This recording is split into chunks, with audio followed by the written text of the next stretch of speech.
There are times when emergency powers are needed. Traditionally, those are expected to be kind of short term. If there's not a clear end state, the idea would be that this is a temporary action. Presidents do have, in the national interest, have the right to take action, strong, assertive executive action, but it is supposed to be with a specific goal in place and that other institutions will be engaged. There are boundaries to how much a president can do, even in a state of what is, a case for an emergency, such as wartime. Welcome to the Civic Brief with Dr. Isaiah Ike Wilson III, where complex issues meet everyday lives. Now, let's begin.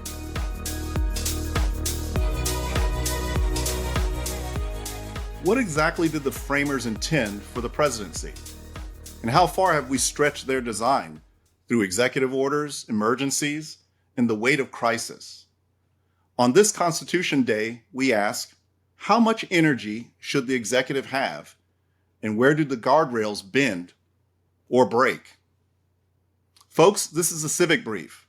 I'm Dr. Ike Wilson, and today, a Constitution Day special on presidential power, process, and the civic work of keeping a republic. Welcome.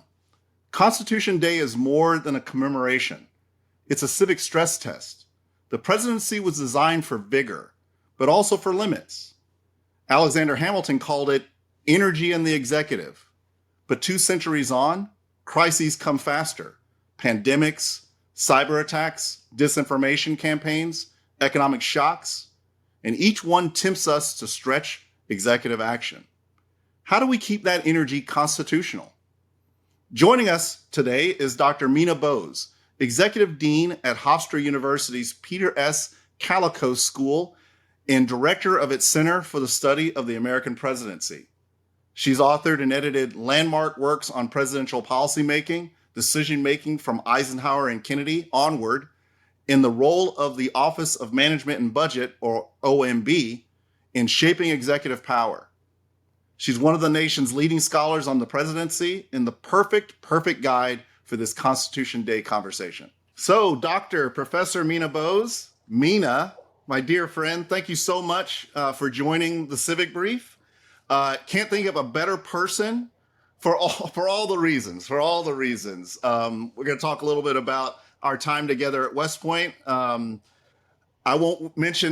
agree with you not to mention years past if you do, but let's just say a bit of time ago, we started out as much younger budding scholars with the great fortune of working together in the great Department of Social Sciences at the United States Military Academy at West Point. We were both in the American Politics program there.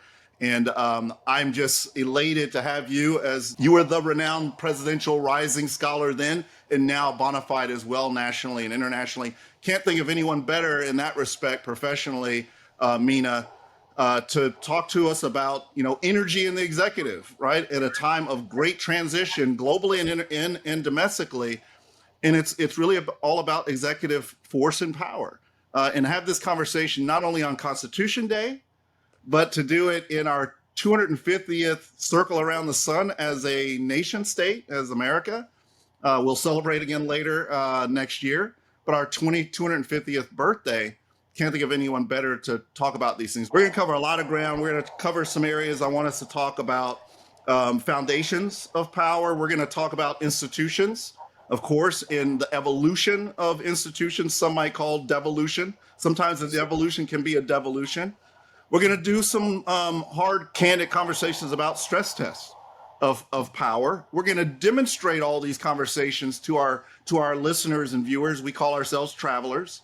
We're going to demonstrate, you and I, Meena, how vitally importantly it is, and how to, real practically speaking, how to have these conversations not only in a nonpartisan way, but in a transpartisan way, to transcend tribalisms and divisions, because the Civic Brief is all about finding our way back to a path towards e pluribus unum, both at home for ourselves as Americans and as we represent and help lead a growing community of democracies globally at this great promising and perilous moment of transition. We're going to talk in that stress test a little bit about this theory come to practice of that we call the unitary executive. And we're going to do some applications, every day. We're not going to be absent opportunities of practical cases to talk about, to include things that have happened in this regard this morning. And then I want to spare some time to end with giving you the opportunity to kind of elevate us and, again, talk more broadly about citizenship and civic literacy and the vital importance of civic literacy, and particularly in this important year of our 250th anniversary. With all that said, and a lot of preambling from me, you know me, I'm cursed with the gift of gab. I'm going to turn the mic over to you. Maybe tell us a little bit about yourself and about the school and the center, and then we'll get off to the races on a great conversation. Well, thank you, Dr. Wilson, Colonel Wilson, right? Is that right? all those things. That's right. All those things. Mike is best. Truly, truly honored to be on this podcast, and cannot emphasize how important discussing civics is. And when we talk about how long you and I have started this conversation, we're not going to say dates. We're not going to say numbers, right? That's right. But it reminds me of the motto in the Department of Social Sciences, SOCH, where we were both part of at West Point. Me for 6 years, you for much longer as a cadet and faculty, senior faculty. You're dating me. You're dating me.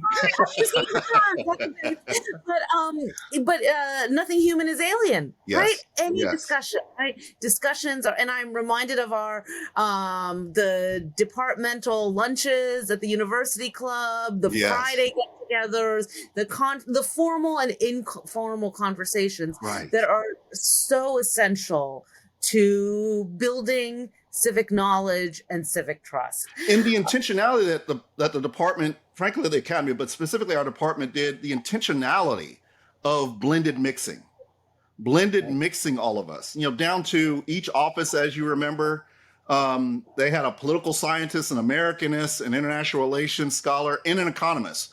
I don't think there's any place in academia to this day where economists share space with political scientists, much less historians, right? Usually, where the Department of Economics is when it's on the other completely opposite side of the campus from the social sciences and the political science department.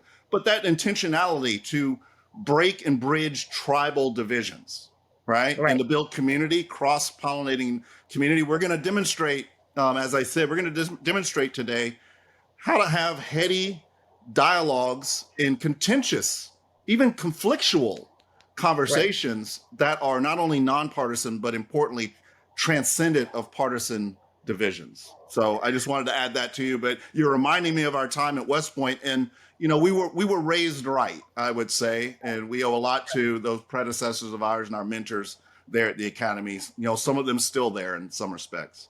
Indeed. And I want to say a little bit about the programs that I'm so fortunate to run at Hofstra, but I was literally thinking this morning of what you said about the cross-pollination and the sharing offices, because, and this is a little presidency tidbit, I visited Sagamore Hill, Theodore Roosevelt's summer White House yesterday.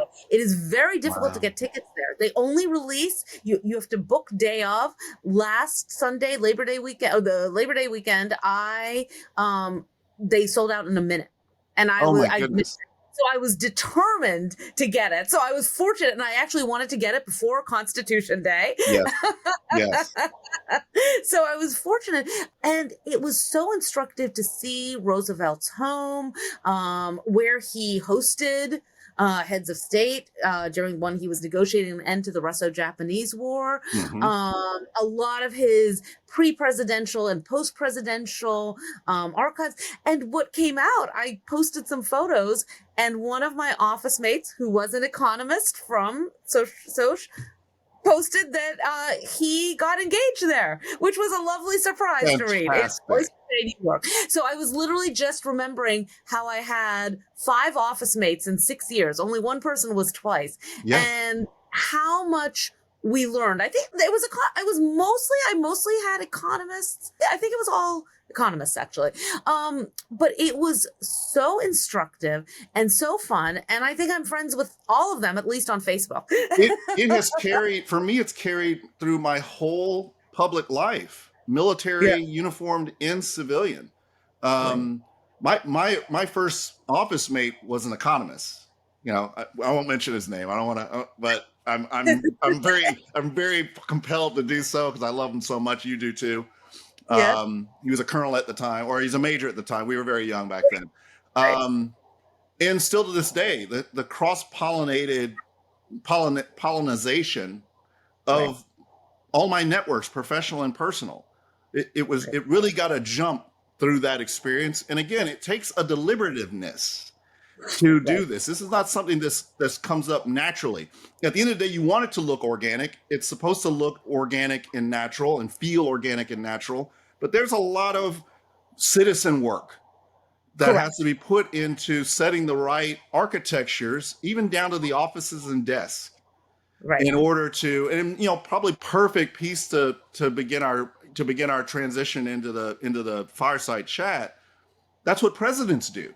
In the setting of offices and desks, that bureaucracy, we oftentimes, I included, and deliberately it gets the indictment of the negative bureaucracy, but the good of bureaucracy, it sets the stage for how we play and interplay with one another. The beauty of places like the service academies, by legislative writ, directed statutorily to bring a blended mix representation of all 50 states and territories, increasingly more international allied countries and foreign country partner countries having presence at our service academies. But the importance thing of getting a sociological and agency representation across the entire country. So Southerners are meeting and understanding and learning how to understand Northeasterners, Middle Americans, Westerners, and Pacific folks from the Pacific Northwest. And because that's how we're going to serve. And that's frankly how we serve as citizens, as well as, committed to a lifetime of service, whether public or private, to a leadership of character for the nation and increasingly for the global community of nations. It all begins at those social tables. It all begins in those offices. So it absolutely does. And before we move into that, let me just say, I think what you just referenced, it takes a lot of effort to make programs and events seem effortless. And that is something I think we both learned so well from so many amazing leaders during our time in social sciences at West Point.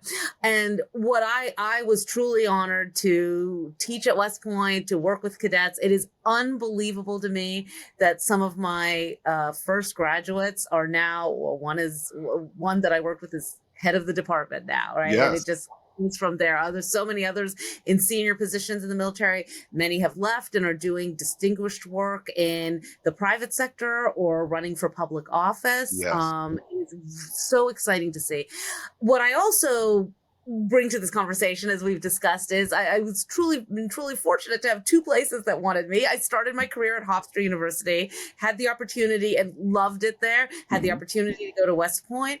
And then, as you know, Hofstra announced that they were creating a center for the study of the presidency and a chair in presidential studies. And that was when the professional fit was so good. I applied to come back. And so I now am fortunate to be a professor of political science, the Peter S. Kalikow Chair in Presidential Studies, and the director of the Peter S. Kalikow Center for the Study of the American Presidency at Hofstra, which involves special seminars, events, distinguished fellows who come and speak once a semester at Hofstra or more, and special presidential conferences that Hofstra has been hosting since the early 1980s. And I'm glad to talk about those. The most recent one I did was the Obama conference. I directed the George W. Bush conference in 2015, the Obama conference in 2023.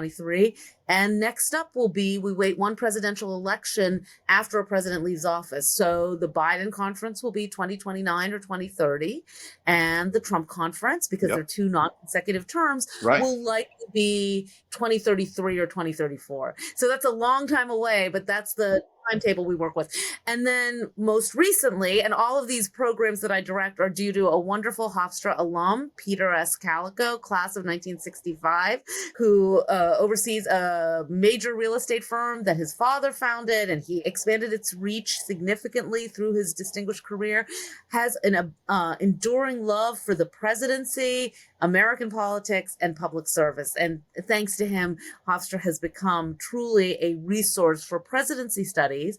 And then as of 2015, Mr. Kalikow created the Peter S. Kalikow School of Government, Public Policy, and International Affairs, which brought together multiple social science departments, including political science, history, economics, global studies, philosophy, religion, and sociology. Anthropology originally is part of just actually became works with sociology, Wow, and which also phenomenal.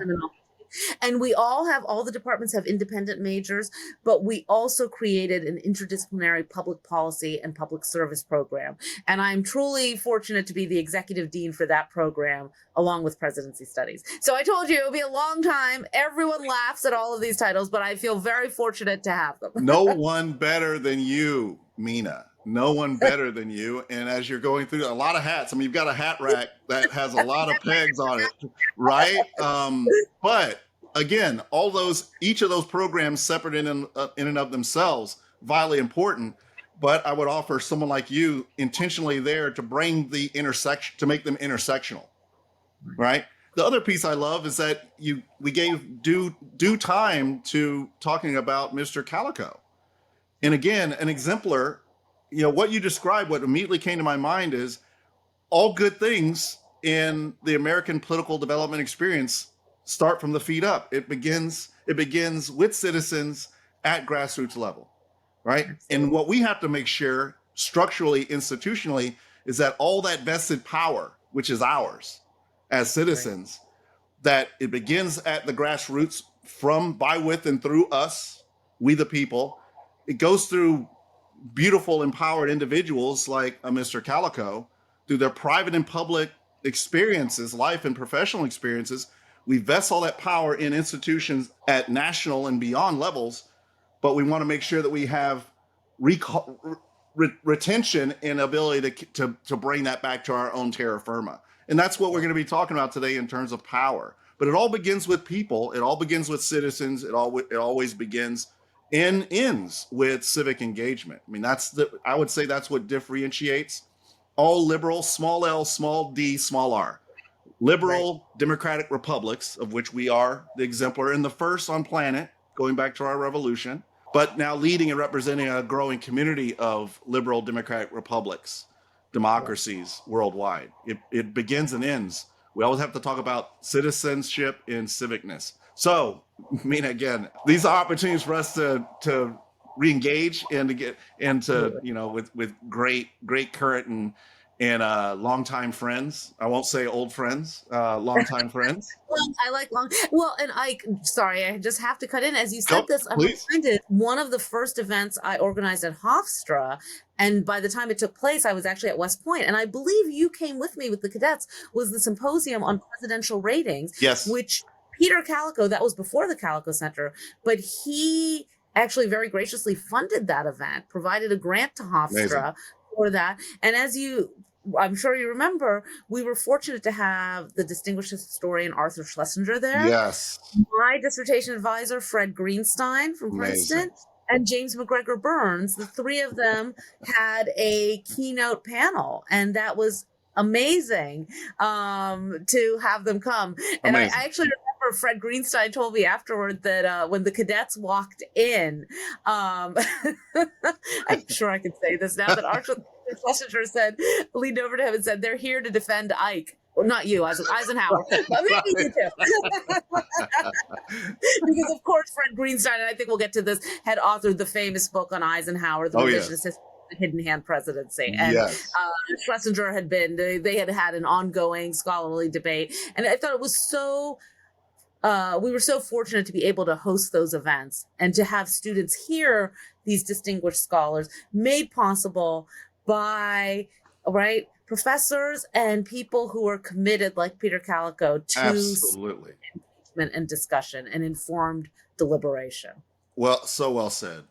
Wonderful, wonderful. Okay, we're gonna Okay. get into. I'm gonna pose some questions, right, and then we're gonna get into a fireside chat kind of thing.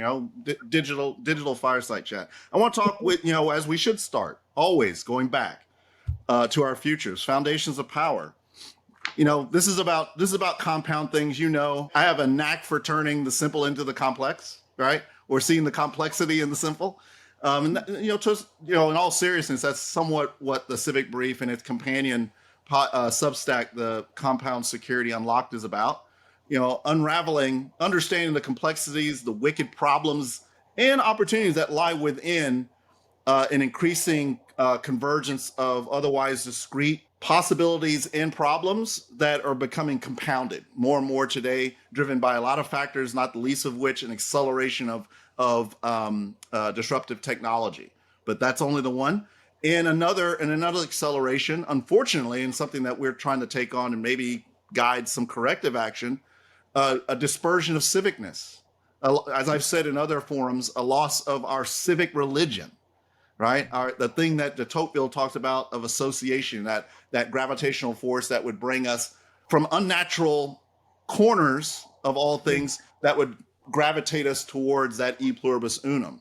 At home and abroad, we have both of those dynamics that are really turning this moment of global geopolitical, geoeconomic, geosocial change and changing the character of this change, defining this moment that we're in a really standout way. So importance of going back to foundations of things like power, what it is, where it lies, where it comes from, and how our founders and framers framed it up, right? In order to get the most out of that power, but without taking one drop of independency and liberty from us on behalf of a collective good of security and order.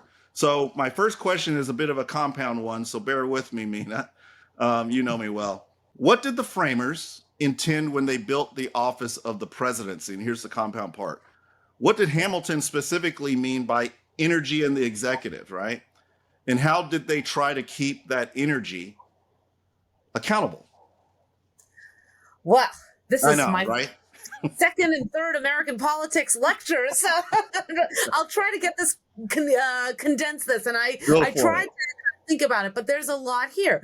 Well, as we know, when the framers gathered in Philadelphia in the summer of 1787, they recognized the need to build a stronger national government. Now, the original charge, as we know, was to revise the Articles of Confederation, Right. which had created, as the article said, a league of friendship among the states, but did not provide sufficient power to the national government for issues such as maintaining security, the issue of and collecting taxes, always a challenge. But Shays' Rebellion in the winter of 1786-87, when farmers were facing foreclosures on their farms, rebelled, didn't pay. The Congress of the Continental Congress had no national forces, so they assembled a volunteer group. The rebellion didn't really materialize, but that pointed to the need for a stronger national government.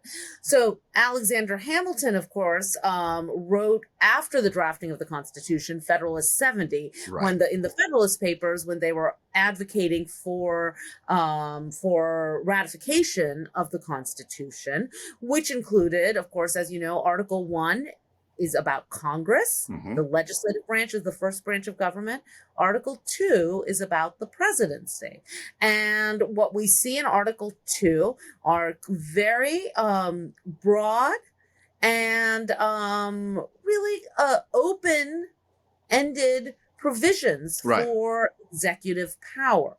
Now, and we can go into those details. I'm sure we'll go into some of that, but I'll just move ahead to when Hamilton was justifying the executive branch, and in the famous Federalist 70, where he discusses the need for energy in the executive, which he defined as unity, a single president, a duration of office, to have a sufficient term, 4 years, of course. There were discussions in the convention of one-year terms, right, particularly by the anti-federalists who feared giving too much executive power, a salary to ensure that the president would be able to focus on the duties of the office and competent powers.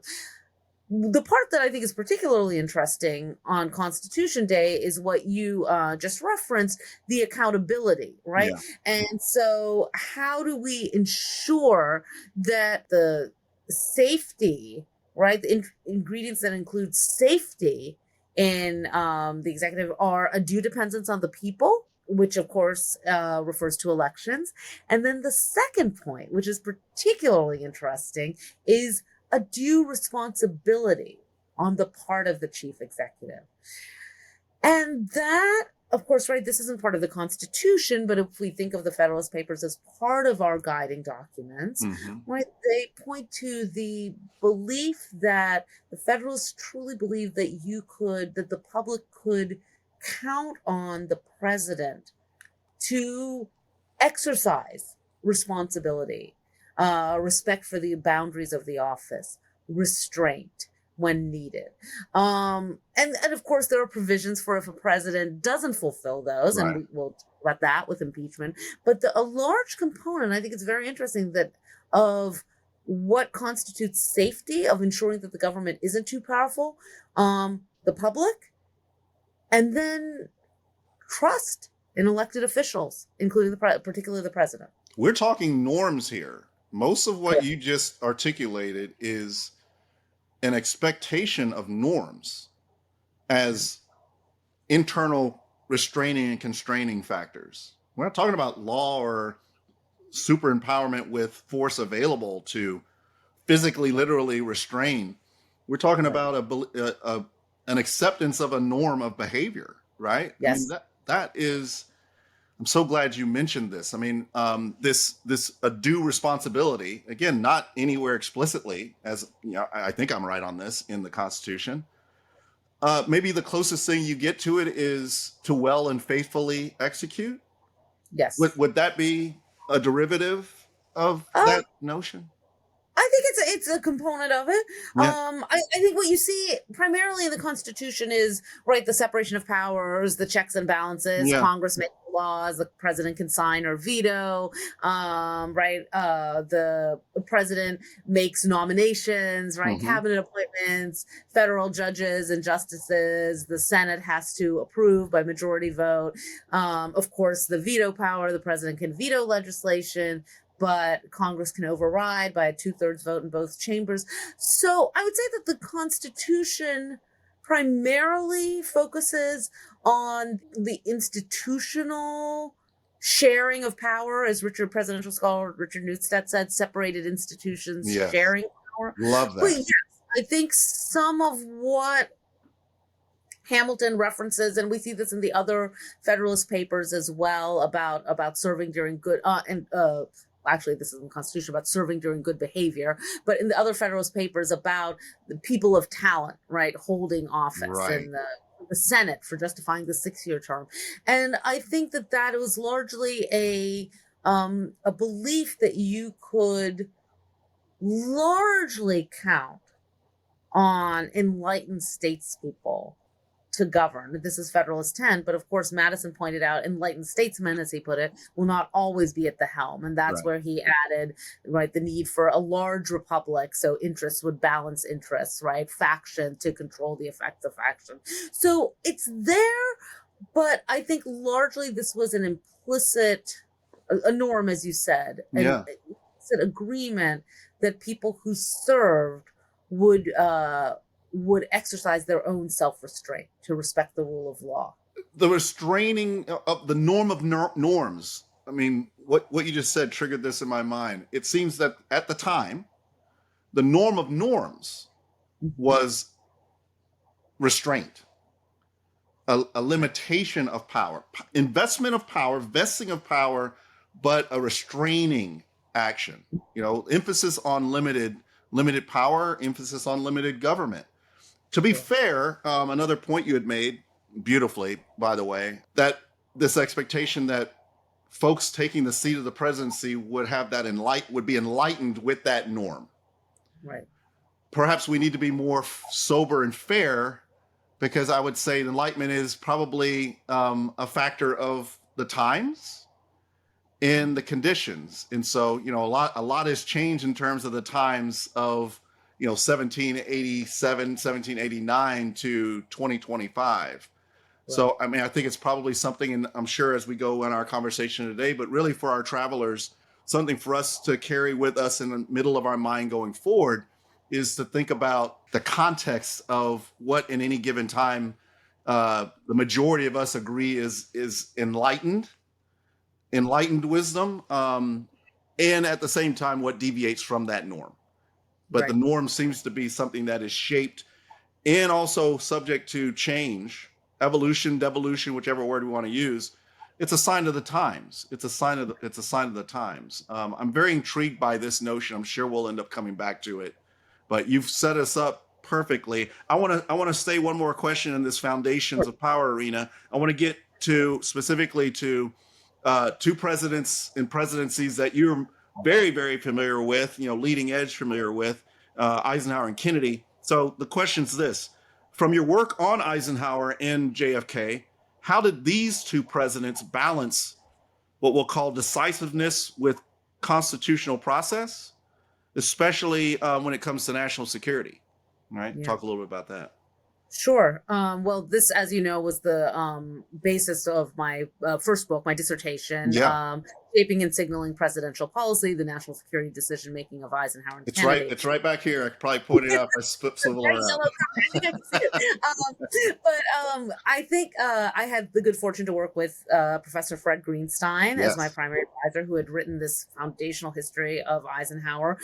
John DiIulio was my second reader, who had done a lot of work on American politics, bureaucracy, administration.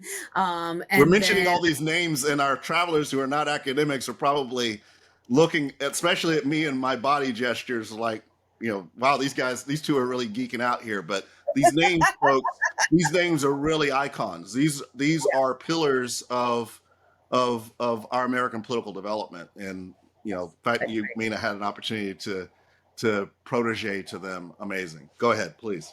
No, of course. Well, what I did for this project was to look at declassified material on organization in the early Eisenhower White House in 1953, the Kennedy White House in 1961, and looked at how they developed their Cold War strategies, new look versus flexible response, and the contrast in their decision-making structures.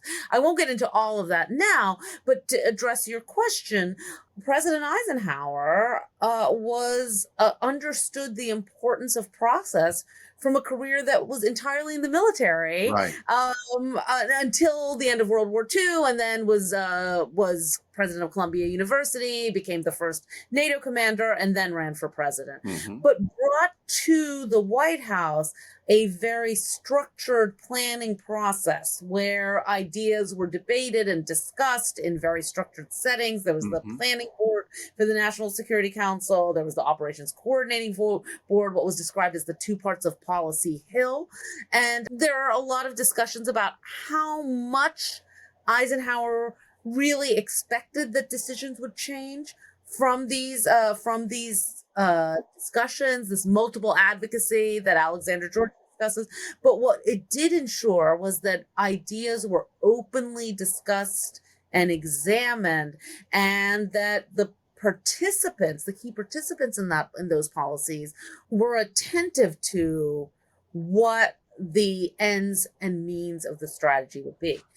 Now, President Kennedy comes into office. At that time, when Eisenhower left, he was the oldest president to leave office, and John F. Kennedy was the youngest elected president. Wow. Theodore Roosevelt was the youngest president, and I just heard this again at Sagamore Hill, because Theodore Roosevelt became president after William McKinley's assassination. And then won election in 1904 in his own right. The first president to do that, the first person who had become president after serving as vice president to then win election in his own. But President Kennedy comes into office, gives probably one of the most famous inaugural addresses of all time. And there's such a contrast between Eisenhower and Kennedy. And Kennedy comes into office with the desire to change a lot of what was viewed as kind of the cumbersome decision-making structure, the very military approach. And there was kind of the best and the brightest was the term coined, right? Kind of some questions came up after the Bay of Pigs, but what was clear is that while Kennedy removed some of the processes that in fact were important to decision making and that he brought back in his own way during the Cuban Missile Crisis, President Kennedy was very attentive to the importance of public communication. Right. And recognizing that it's not only policy making, but it's also the messages and the building of the constituencies, the president's constituencies, from the public, party supporters, executive officials, even people abroad, right? While they're not voting for the president, but are attentive, particularly during the Cold War, to what the president was saying. And President Kennedy, with his live televised press conferences, his attention to language and to the importance of public communication, really made that too, I think, pointed to another way in which energy in the executive is employed, particularly in the modern presidency. It's become an expectation, kind of from Franklin Delano Roosevelt, the fireside chats, who originated those on. Right. I'm intrigued with. I don't want to spend too much time on this. I could talk about this forever.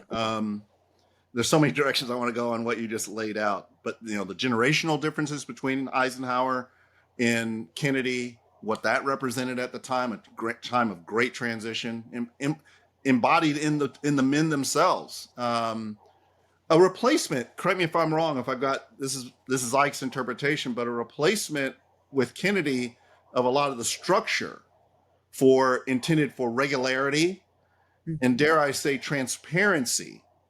Right? To lend an enhanced I'm going to make up a word here, understandability, right? Of what's going on at a time of great ambiguity. But Kennedy comes in, he takes some of that scaffolding down, that formal militarized scaffolding, that hierarchical, he flattens. I think it would be easy to say that you lose a lot. Maybe we did lose a lot of transparency and regularity from the removal of some of that hierarchical structure. But it does seem that, to a degree, JFK replaced it with his form of public communication and public diplomacy. His speaking to the public, he himself, in his use of the bully pulpit, if you will, lending that structure that under an Eisenhower administration perhaps came more, dare I say, structurally, in terms of architectures and scaffolding themselves. I'm just intrigued by that because of the interplay between process, structure, architecture, and performance, right. And how that can be, you can restructure for a hyper enablement of more energy into the executive, into the person sitting in the seat. You can also do that through just power of personality and communication, the communication of the communicator themselves. For whatever that's worth, that's what really came to my mind. I just want to put that out in the air for the travelers to kind of chew on as well. Okay, great. We're going to come back to this inevitably because I want to talk a little bit about one of the powers as it relates to national security and increasingly to so-called domestic policy and security, the so-called war power, right? We're having some interesting extensions and articulations of energy in the executive, both at home and abroad. Case in point, the lethal attack on the alleged drug vessel, maritime vessel, allegedly tied to the state of Venezuela, really by executive fiat, and not much more than that. We can talk a bit about that. Domestically, the federalization, not only of the District of Columbia, but prior the federalization of the Guard in California, the threat or promise, whatever, however you want to look at it, maybe a combination of both, of a similar federalization of some of the major mostly blue, if not totally all blue, unfortunately in partisan terms, blue cities, many of them, not all of them, being so-called sanctuary cities, places like Boston, Chicago. Funny, not funny, social media tweet sent out by the president of Chicago. Let's see if I can even say this. Chicopolis Now rendition of Apocalypse Now in a statement, all but, jokingly, not jokingly, articulating a threat of war against, you'll see what a Department of War means when, we federalize Chicago. Baltimore mentioned in the news over the last week and a half, 2 weeks or so. It's a lot of different, that's a lot of change. It's a lot of churn. It's a lot of different kind of energy. And it lies somewhere between this institutional, procedural, structural artifice that some presidents have brought in and relied on, like in Eisenhower. It lies between that and the energy of the person that, a JFK brought to the fore. Let's shift it perfectly into institutional evolution, right? One or two questions here. I want to give you a chance to talk a little bit about Office of Management and Budget, OMB, which was at the heart of your some of your original research work. How has the rise of the administrative state, right? And, a reminder, Trump won first term. It was a formally articulated policy agenda item to dismantle, quote unquote, dismantle the administrative state, right? We see some of that being implemented in the second term. In some respects, we see the exact opposite. We see the exact opposite of a devolution or dismantling of the administrative state, maybe a shifting of that administrative state in different directions by executive prerogative, right? But an interesting thing to consider nonetheless. But how has the rise of the administrative state, maybe particularly the OMB, because it's this relationship of how important economics, domestic and foreign, has become again in this moment that we're in today, how has that reshaped presidential policymaking? And frankly, what's the constitutional significance of the shift, if any? Okay, yeah. Well, a lot to discuss here. Yeah. I had so many responses to what you were saying earlier, but I'll hold off because I know we'll get back to it. I'll just say, because this actually frames the discussion for OMB. When you look at Eisenhower and Kennedy and internal process and public communication, and how both of those have become kind of essential components of the modern presidency. Mm-hmm. And a question for us, as you're talking about current events and how decisions are made and how they're communicated through social media and so forth, whether that balance between the public and private requirements of presidential leadership has tilted too far in one direction. Feel free. I mean, we're going to talk about the unitary presidential, unitary executive theory to practice. But like you said, I've preambled. I'm a terrible poker player. I show my cards. I've shown them early, so feel free to play against the hand I've shown and talk about some of that stuff right here and now. We don't have to. We will easily and aggressively go off script. Right? Well, I think we both had a department chair, a STEM head at Soch who preferred hearts to poker, and that was good for a lot of conversation. So yes, I do poker. Okay, but let me kind of bring this context into the questions about OMB into larger the rise of the modern presidency, the administrative presidency, and what that requires for executive leadership. To preface this, I mean, my research has focused on the modern presidency, Eisenhower, Kennedy, now working on I've done a small book on Obama and the Affordable Care Act, now working on a larger study of the Obama presidency, and have directed the conference on George W. Bush, edited 3 volumes from Hofstra's conference, and edited a volume from the Obama conference. Wow.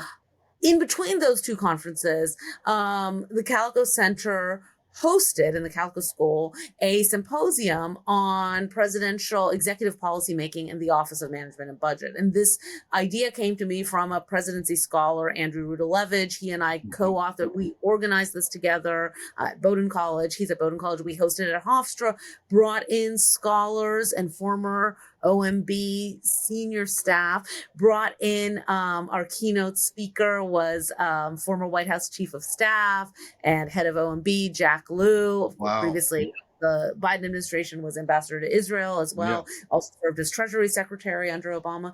And so through that gave us so I don't want to say I myself am not an expert in OMB, but had the pleasure of working with many experts to look at the expansion of policymaking from the White House and the presidency into one of the kind of the nerve center in many ways of policymaking, because of course the Office of Management and Budget is what prepares the annual budgets and looks at costs, looks at regulations. The Office of Information and Regulatory Analysis oversees all of the, not just the budget, but the executive actions that are announced from the White House or that are issued from the White House, and keeps all of this together.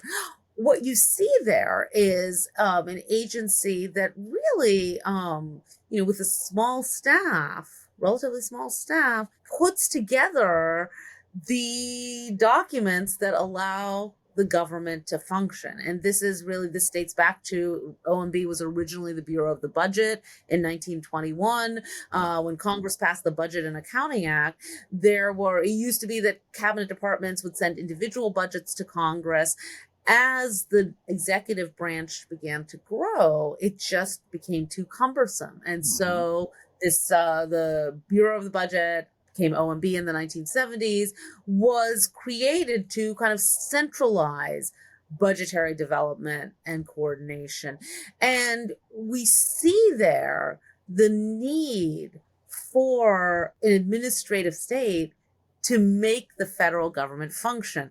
And then this gets back to, again, internal administration and then external accountability, if you will. The director of the Office of Management and Budget it's a Senate confirmed position. A lot of information is available publicly now. The federal government has really kind of tried to kind of move that process forward. But there is a kind of a need for kind of internal analysis to determine, taking the White House priorities, bringing them in line with what the cabinet departments and federal agencies are doing, putting all of that together to establish costs and benefits, and having a federal budget of the United States.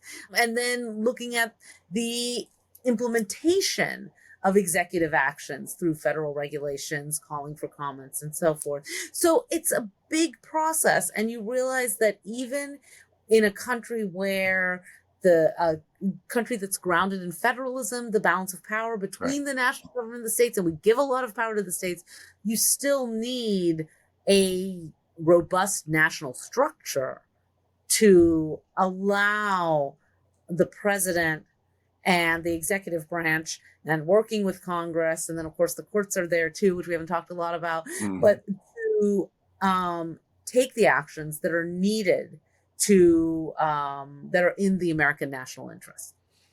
A lot of energy in OMB. Yes. A lot of energy in an organization that, I don't know about you, but I don't remember having one lesson through primary, secondary school as just a regular citizen, not a professor of political science. I would be surprised if many Americans really know anything about you. I mean, you're just giving a lesson that's caught all viewers and listeners of the American Republic up on a major organization, a major organ, where a majority of that centralization and management of executive power takes place for dissipation and implementation across the entire government, with implications abroad, right? So it lives at the nexus of the so-called domestic world and the international world. Fascinating in that respect. Meena, you mentioned, as an American, I would say as all Americans, we've hard earned the power of healthy skepticism. We should look for, where's the check for a balance, right? So you've given a beautiful, elegant explanation of the cause and the reason, justifying an accumulation of power vested in an organizational body, an organ, for governing in a much more executively, in a much more complex, complicated, wicked problem dominated and compounding dilemma infused reality, domestic and foreign. You mentioned the Senate confirms. That's a check. I just mentioned a question of a public check, because how do you check if the public generally doesn't know what OMB is, much less, what it does, and, what kinds of auxiliary precautions, as James Madison talked about it. Maybe a little bit on any other checks to ensure a balance as changing times set conditions demanding and driving an expansion of the scaffolding, if you will, because the world has just gotten a lot more complex and complicated. Well, that gets to, I think, the question of the auxiliary precautions that James Madison talked about in Federalist 51, right, are essential to ensuring that all public officials and the branches of government are subject to the rule of law, right? That we hope for good behavior, we count on elections, but if angels were to govern men, neither internal nor external control. I was hoping you were going to say it, because if not, I was going to say it. Yes. Right? So we see that importance. And I would say that as the modern presidency has grown and the administrative state has expanded and the federal government has expanded, right, to 15 cabinet departments, most recent being Homeland Security, I would say you see multiple auxiliary precautions, both from the agency heads who are subject to Senate confirmation, right, and then through news coverage, the importance of journalism, external scrutiny, the expectations with technology of kind of public information. And it's a very different world from when Eisenhower and Kennedy, let alone Madison and Hamilton, right, were discussing the contours of government and the institutions, that there are expectations for information that need to be immediate. And so that in and of itself, that's a little bit of a challenge, a little bit of a tricky check, because you have institutions, of course, that are preparing that information. But this is where you count on the public and news organizations and interest groups to also provide kind of checks through their scrutiny of these agents. Boy, in addition to the but you have brought back to my mind, and I would hope that in the mind of the travelers watching and listening with us, it comes back to those norms. Yes, it does. It comes back to that thing you said at the beginning of trust. Right. Right. In the fidelity, bigger word means really the same thing, but it's cool. Fidelity, the degree of trustworthiness in that social compact between the governors and the governed. Right. Right. At moments of transition where there must be, and a lot of times, a conflictual dialogue, again, about American political development, a structured marketplace of competing ideas at times of grand transition and change, where we're trying to get a recalibration, find a new equipoise, a new balance point between structured power, personality power, intent of power, and the utility of power, and the relation, and how that changes, and how our imperative is to make sure that rebalances sooner than later, in a way that retains for us that republic that Benjamin Franklin talked about, right, at the beginning of us. We are right at where this is perfect, because I want to transition us into some of the stresses and the stressors in the stress tests of power. And then we're going to get in that same vein. We're going to get in some of this conversation we're going to contemporize it with unitary executive, both in theory and practice. But first, let me preamble with this question for you, Meena. Let's consider emergency powers, executive orders, national security waivers. These are sometimes necessary, right? As you've really teed up for us. But where are the constitutional guardrails in practice? Right, you've talked to some of those, but an opportunity to maybe expand on that. Sure. And this gets into a kind of larger discussions dating back to the founding of the Republic, and of course with the rise of the modern presidency, about expectations for executive governance, and how the United States ensures that expanded executive power remains within constitutional boundaries. Because a lot of that expansion has been institutional rather than constitutional. If you look at the rise of the modern presidency, the institution of the presidency constitutionally has had some significant changes. The 22nd Amendment, limiting the president to 2 terms, 25th Amendment, the procedures for presidential disability, the Electoral College, right, in the 12th Amendment about separate votes for president and vice president. I mean, there are some significant changes, but moving inauguration day from March 4th to January 20th. Right, the 20th. But by and large, the expansion of presidential power has been in response to crisis, the national emergency, the Great Depression, World War II, the sustained role of the United States as a global power after World War II. By that point, the features of the modern presidency were in place. And that has started to raise important questions about the extent of executive authority, how that is checked. And that is particularly true in 2025, when we see a very assertive, kind of expansive approach to presidential power, kind of pushing the boundaries and almost essentially challenging courts and the Congress and the public to push back and determine what the boundaries should be. Right. The way it was designed for the framers is really that there are times when emergency powers are needed. Traditionally, those are expected to be kind of short term. If there's not a clear end state, right? The idea would be that this is a temporary action. And by and large, other institutions have not challenged the president. If you think about during the Cuban Missile Crisis, where President Kennedy learned that the Soviet Union had put missiles on Cuba, about a week before he informed the public.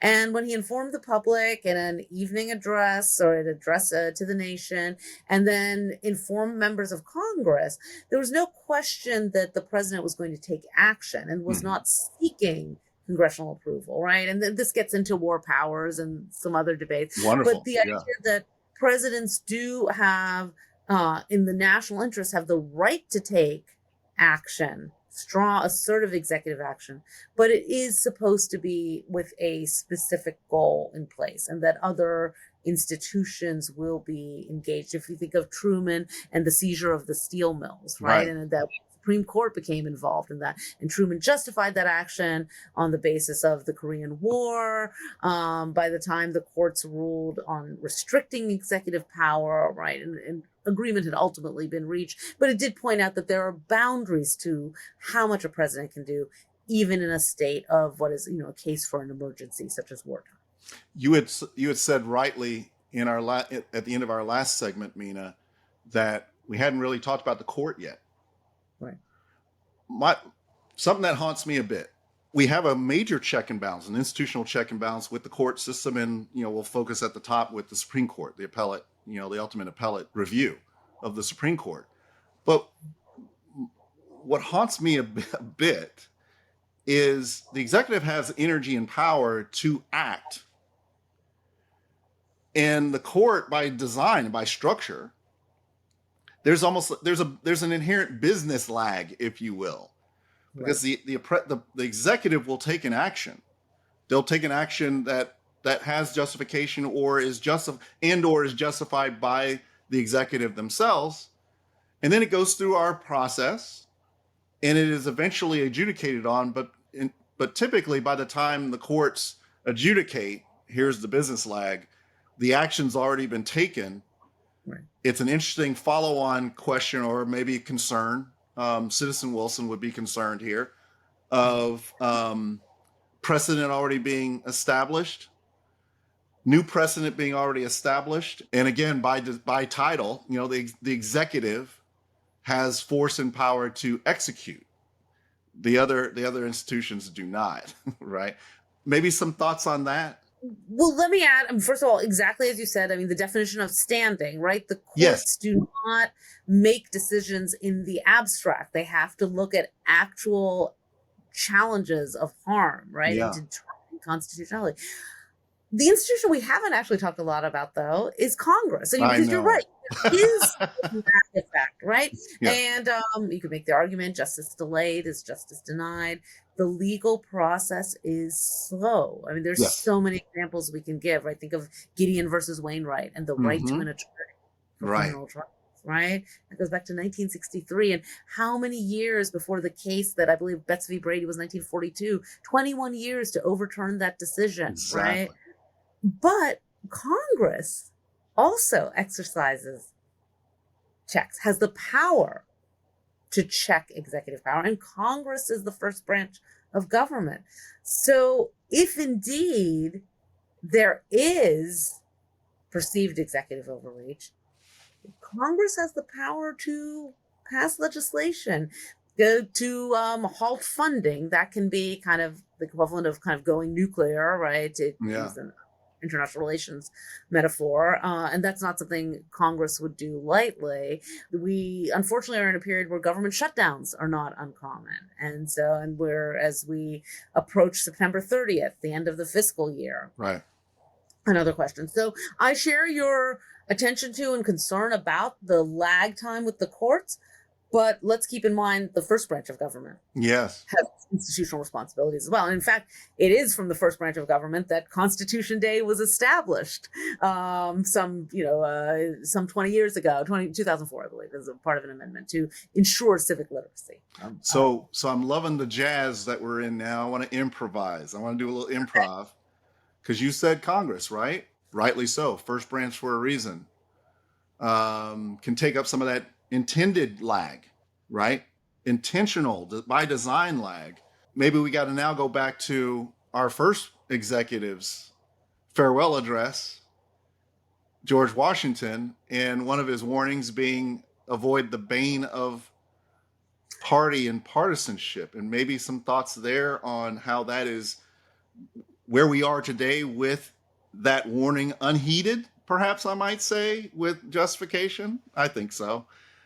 In leaving us with a state of what, my wonderful dissertation chair, the late, great Ted Lowy, coined as legicide, almost a form of institutional suicide by our Congress that has chosen not a policy action of do nothing or do not enough is always a policy action at the disposal of our duly appointed representatives. So, sorry, not sorry, right? I'll give you that to play with a little bit.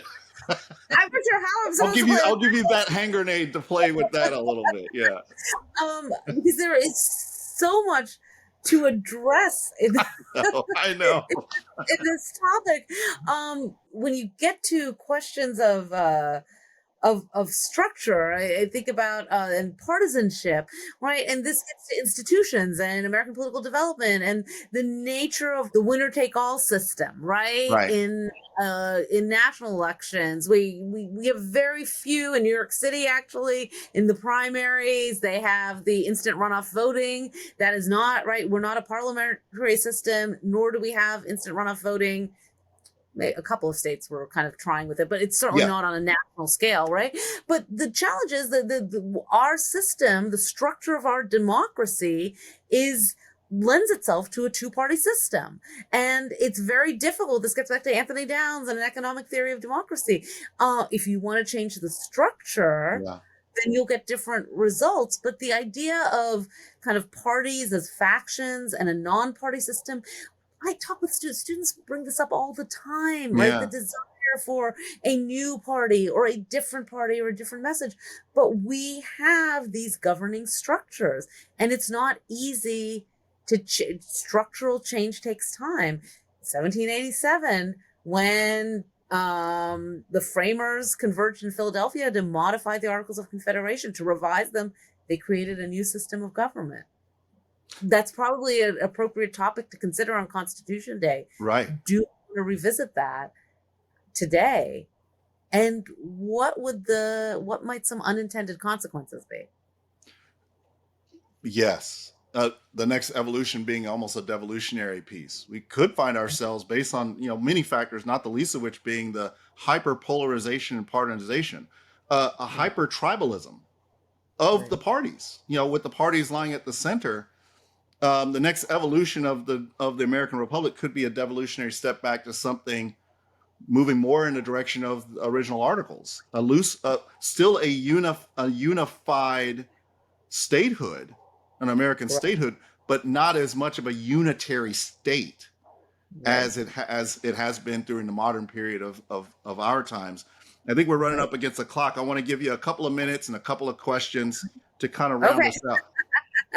I want to give you an opportunity to just kind of give us a general explainer of this theory to practice of the unitary executive. We've really kind of danced around it. Some of the things I put on the table of the contemporary cases of a Trump 2 administration, articulation of energy, right, through its executive orders and executive fiat is an example, an expression, an implementation of the unitary executive theory.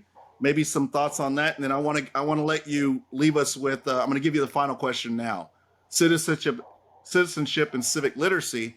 What should citizens pay attention to on Constitution Day? Keep that in the back of your mind to answer that last, especially when it comes to presidential claims of power. Right. Okay. So, well, that is a lot to cover. I know, and you got 30. You probably got like 45 minutes to a minute to do it, right? I would say that for the unitary executive is really almost a separate topic in and of itself, but building upon, right, because this has been a subject of some debate, really, I mean, since we were both teaching together, right, after the 9/11 terrorist attacks, the question, kind of the subject came to the forefront. What is the extent of executive power? And that's been, there's been much of the dialogue in the 21st century. The argument for the unitary executive, the argument that proponents make is that the president really is kind of despite Article 1, the president is kind of the leader of the government, is the face of the government, and needs to kind of direct action and is subject to the rule of law, but that the expansive executive power is needed to ensure national security, political sovereignty, right? Think about kind of the individual, this is kind of bringing in Michael Walzer and Just and Unjust Wars, but what our own rights of life, liberty, and property are when you expand those to the Republic.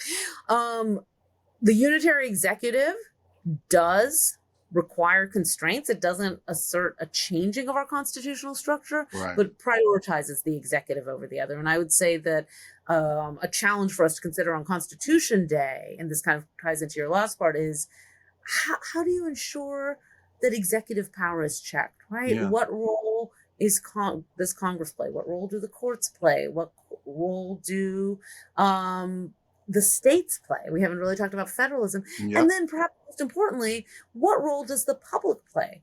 How do we influence kind of the policymaking in the White House, which is distant? It's a little easier to make a connection to your representative in the House or your 2 senators, or to get engaged in state and local politics.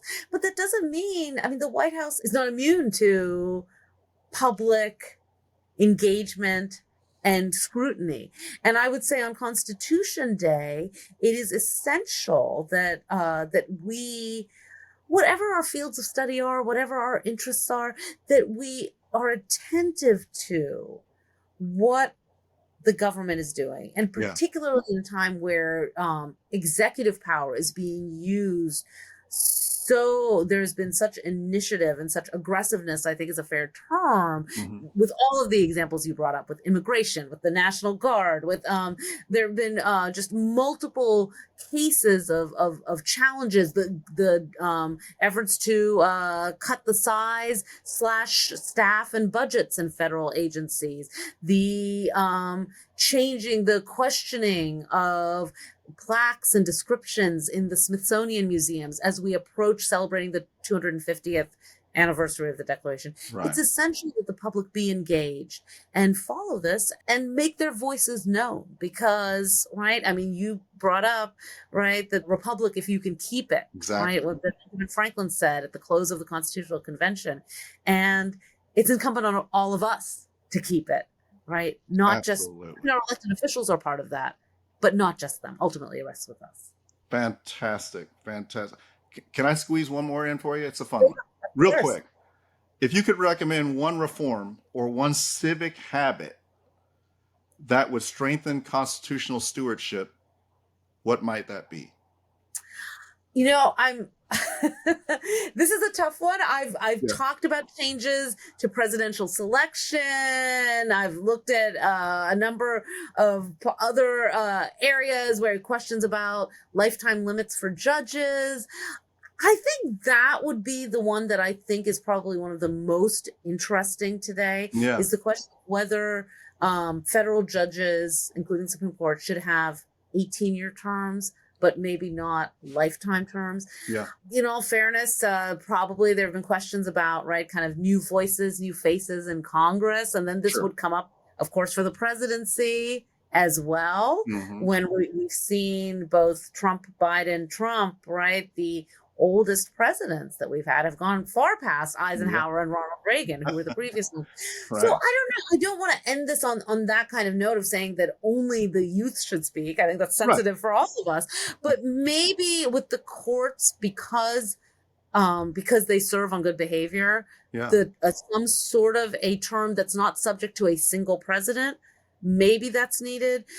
I would also say that some form, I would say maybe the courts making voting easier, with all respect for kind of security processes. Yes. And I would say, the third one, I'm a little torn between not making a policy argument, right, and kind of focusing on institutions and saying that maybe there's some way to engage or incentivize public service. But the policy I would end with is saying, and I don't know if you can put this in the Constitution, but to really, consider how we continue to remain a country that welcomes immigration. And there has been such a failure of legislation in this area. And we're in a place in this country right now where, we run some really serious risks with, not to mention just kind of the legal processes that are being upended for so many people, right? Regardless of their legal status, we're a nation of laws. A lot of those laws and processes aren't being followed. But how do we, that's less structural. It's really Congress and the White House. But we need to have processes in place so that people can pursue legal paths to citizenship. And I just, I have to end. I know that's not structural, but I think that is one of the most disappointing issues that, frankly, we've been talking about since I started teaching when I finished graduate school in the mid-90s. So I added a date in there, but I just think this is the 1996 law on immigration. We've seen no substantive immigration legislation since then. And so how do we get the institutions to make lasting effects, right? To make lasting decisions. Obama issued executive actions, right? With DACA, DAPA, those can be changed. Right. Discuss the merits, the importance, et cetera. But, how do we address pressing priorities? And I would say immigration is one of them.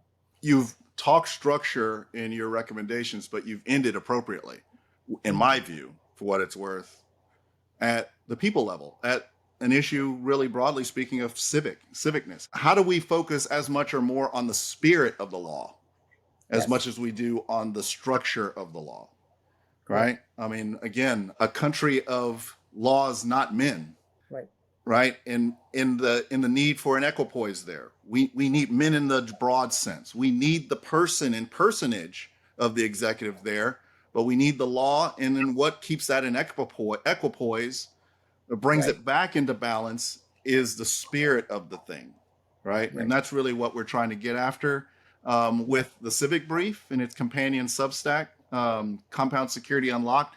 And again, thank you so much, Meena. Dr. Professor Bose, I cannot think of anyone better on this Constitutional Day to bring us through all of this to the vital point of civic engagement. Thank you so much. Always great pleasure to see you and to be with you. Thanks so much. I have loved this discussion. It's our social roundtables. Absolutely. It's been wonderful. Thank you so much for having me and for allowing me to weigh in on these important questions on Constitution. Fantastic. Thanks so much. And listeners, watchers, travelers, thank you so much for joining us again with the Civic Brief for Nation Not Self. Cheers.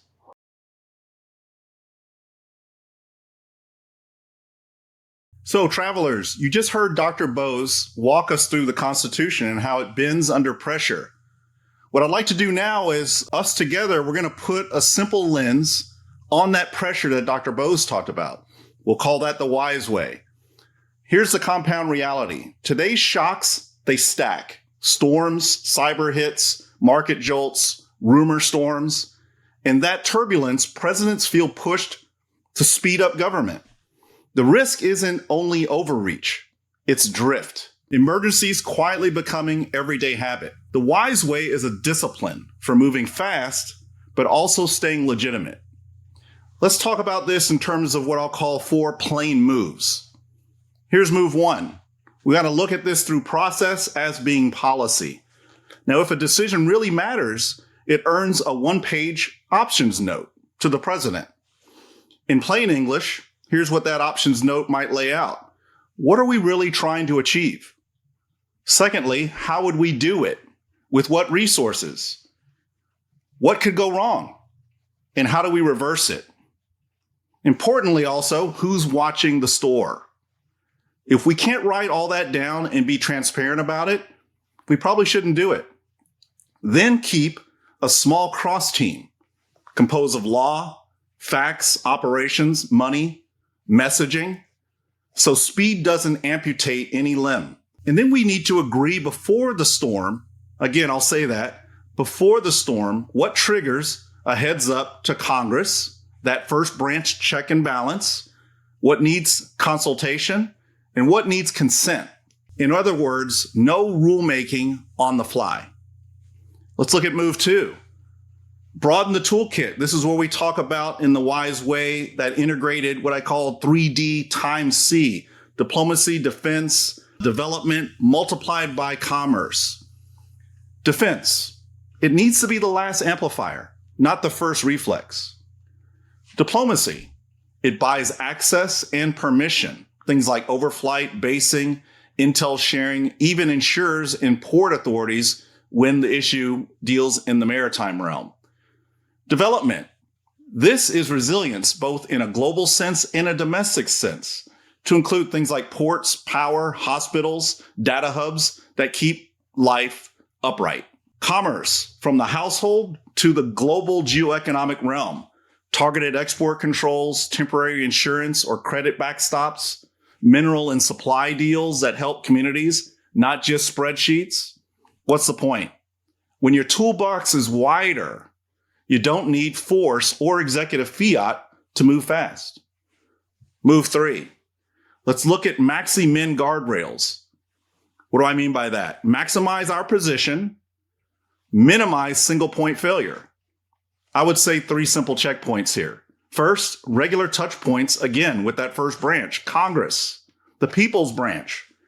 Second, emergency powers that expire. Let me say that again, that expire on a clock unless renewed in transparent daylight.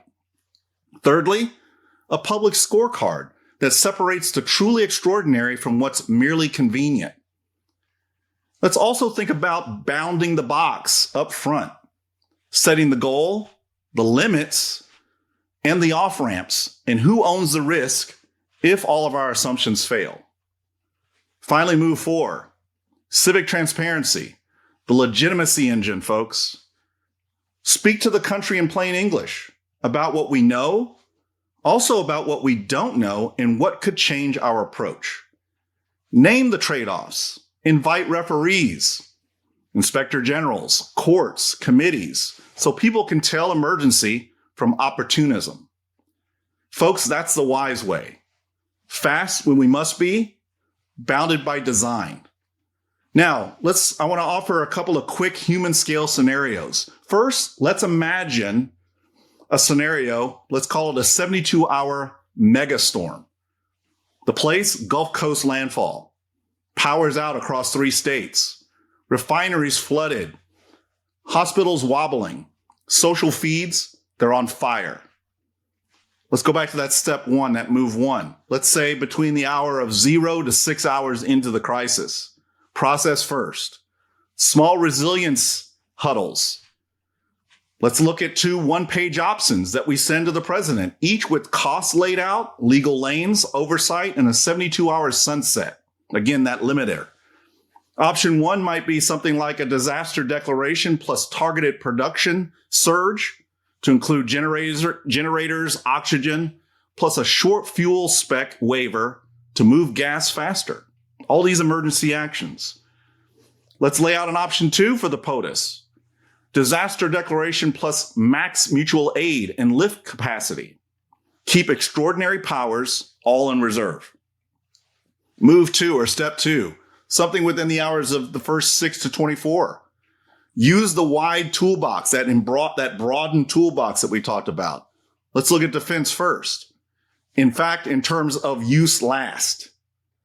Lift critical supplies, guard does rescues in debris, restores comms, limited but effective. Diplomacy, at home and next door. Moving utility crews across borders, aligning port reopening rules, tapping neighbors for temporary power flows. Let's look through the lens of development. Temporary power to hospitals and water plants, opening of shelters, deployment of medical teams and basic medicines. And then that commerce lens. Turn on small business disaster loans, enable limited trucking waivers for fuel and food, standing up a price gouging task force. Move 3, guardrails plus that transparent sunlight that we talked about. Got to tell Congress what was invoked and when it expires. Importantly, let me say again, and when it expires. Tell the public daily, percent power restored, hospitals open, shelters, fuel days of supply, 911 response times. Name the triggers to stand down waivers and guard support. By day 7, we want to publish a short after action, including what ends, what continues under normal law, what, if anything, moves to a formal rulemaking, no temporary powers that quietly become permanent. Why this would work. It would give us speed, but speed with receipts. Broader tools than force or executive fiat. It'll give us clocks, not just vibes, and honest reporting. A simple war powers at home vignette is what I want to put on the table with us now. Now imagine this, fellow travelers.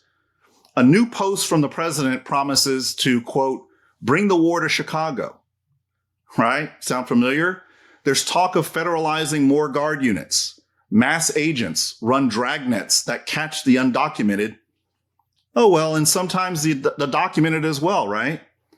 A lethal maritime stop, say off the coast of Venezuela, gets no public legal lane, no notice to Congress. Not tough to imagine here.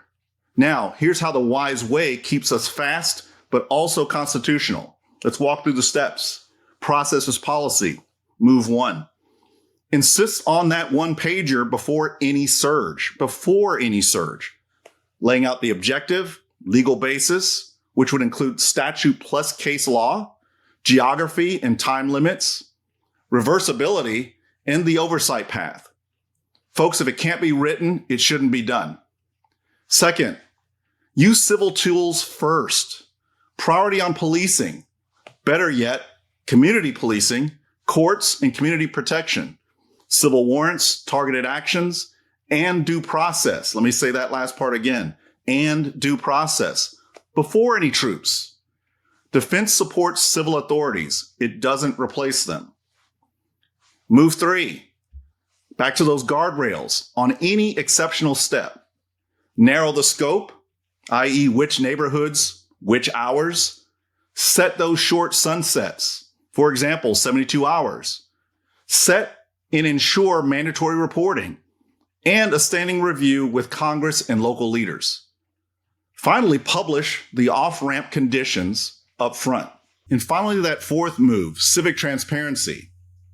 What we mean here, again, plain English briefings covering the why, the where, how long, and what would end the action. Independent eyes, IGs, courts, watching in real time. The test isn't, did something happen? The real test needs to be, did we keep liberty while keeping people safe? So then what's the bottom line? It has to always be about smart outcomes, not chest thumping for the win. And in gray zone moments, the wise way is both lens as well as lever. Precise in what we authorize, relentless in what we report, honest about trade-offs, a free people will accept. The Republic doesn't need a timid presidency. It needs a bounded one, fast in crisis, truthful in process, and limited by design. That is how power stays useful and right size, and that's the wise way.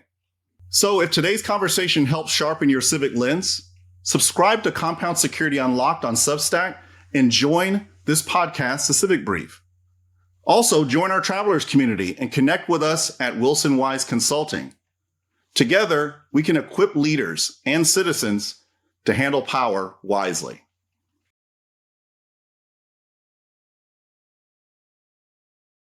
Dr. Meena Bose, Meena, thank you for your insights, for helping us see the presidency both as the framers imagined it and as modern pressures reshape it. Constitution Day is not just a date. It's a reminder that self-government requires vigilance, energy paired with restraint, power paired with process, and citizens who know the difference. Travelers, this has been the Civic Brief. I'm Dr. Ike Wilson. Let's keep the Republic together for Nation Not Self.